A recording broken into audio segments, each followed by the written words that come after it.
Hey everyone, and welcome back! Today, we rejourneying back in time to explore one of the most influential civilizations in history. Ancient Rome.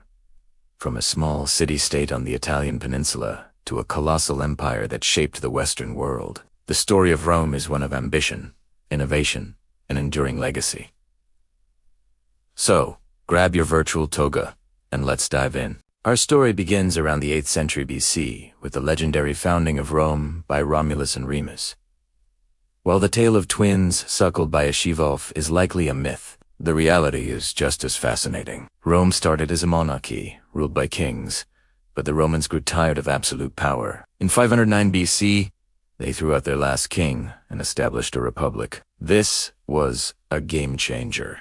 The Roman Republic was built on the idea of shared governance, with elected officials, a powerful senate, and laws that applied to everyone. Sound familiar? Many modern democracies, including the United States, were heavily inspired by this Roman model. The Republic was a period of incredible expansion. Led by its highly disciplined and organized legions, Rome conquered its neighbors, then the entire Italian peninsula, and eventually, most of the Mediterranean world. The Punic Wars against Carthage are a legendary chapter in this story, featuring brilliant generals like Hannibal and his elephants crossing the Alps. But this rapid growth created problems. Wealth poured into Rome, creating a massive gap between the rich and the poor, and powerful generals began to challenge the Senate's authority. This internal conflict led to a series of bloody civil wars. Out of this chaos rose one of history's most famous figures, Julius Caesar, a brilliant general and politician. Caesar conquered Gaul modern day. France and became immensely popular with the people and the soldiers. Fearing his power, the Senate ordered him to disband his army.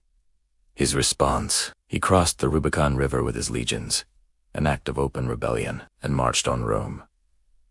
He effectively ended the Republic and made himself dictator for life. But his reign was cut short when he was assassinated by a group of senators in 44 BC. Hoping to restore the Republic, their plan backfired. Another civil war erupted, and the victor was Caesar's adopted son, Octavian. After defeating his rivals, including Mark Antony and Cleopatra, Octavian was given the title Augustus in 27 BC, becoming the first Roman emperor. This marked the beginning of the Roman Empire and the start of the Pax Romana, or Roman peace. 2 centuries of relative stability and prosperity. During this golden age, the empire reached its greatest extent, stretching from Britain to Mesopotamia. The Romans were master builders and engineers. They constructed incredible aqueducts that carried fresh water for miles into cities, some of which are still standing today. They built a vast network of stone-paved roads, famously proclaiming all roads lead to Rome, which connected their empire for trade and military movement. And of course, there are the architectural marvels like the Colosseum, where tens of thousands of spectators watched gladiatorial contests, and the Pantheon with its breathtaking unsupported dome. They also gave us concrete, Latin the root of many modern languages, and foundational legal principles like innocent till proven guilty. But all great empires eventually fall. By the 3rd century AD, Rome faced a host of problems.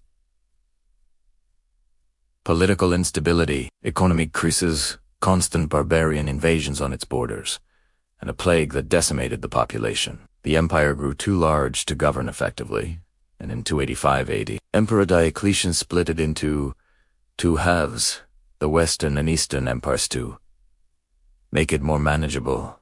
The Western Roman Empire continued to decline until 476 AD, when the last emperor was overthrown, a date often used to mark the end of antiquity and the beginning of the Middle Ages. The eastern half, however, known as the Byzantine Empire, would thrive for another 1,000 years. The legacy of Rome is all around us. It's in our languages, our laws, our architecture, and our political systems. They set a standard for engineering governance that would echo through the centuries. The story of Rome is a powerful reminder of how a small city can rise to dominate the world, and how even the mightiest empires can crumble.